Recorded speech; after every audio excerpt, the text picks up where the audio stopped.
You've opened up a lot of eyes to the inadequacies and you know the corruption of the United States in your music.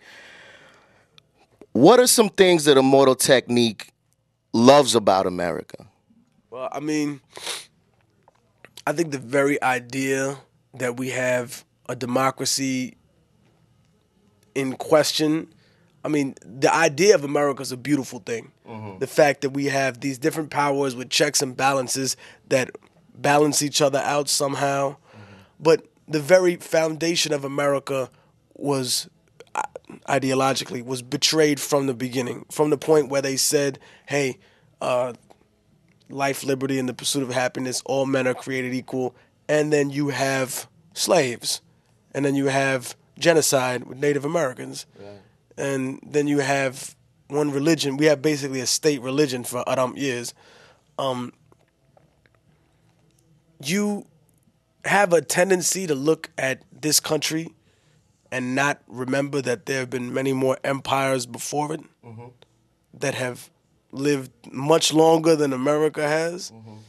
So I think when you look at the advantages that we have in this country in terms of education, in terms of access to things, in terms of all the cultures that come here at a meeting point, all the food, beautiful ladies, everything. Like this is like the hub for it. Like everyone comes here.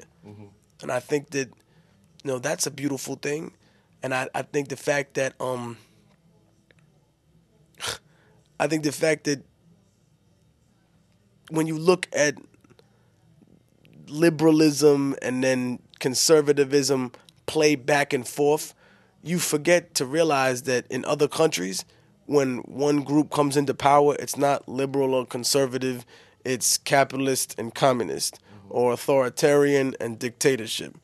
People talk about revolution, but they really need to understand that, in Nigeria, when you say the word revolution, or in El Salvador, or in Peru, or in Colombia, when you say revolution, they don't think about it as like a cool thing to idealize like you might hear in America at a college campus.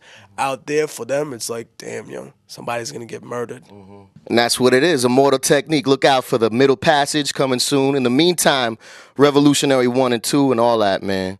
I want to thank you for being on UndergroundHipHop.com. Any final words for the people? Immortal Technique, Harlem, New York. UndergroundHipHop.com, motherfucker.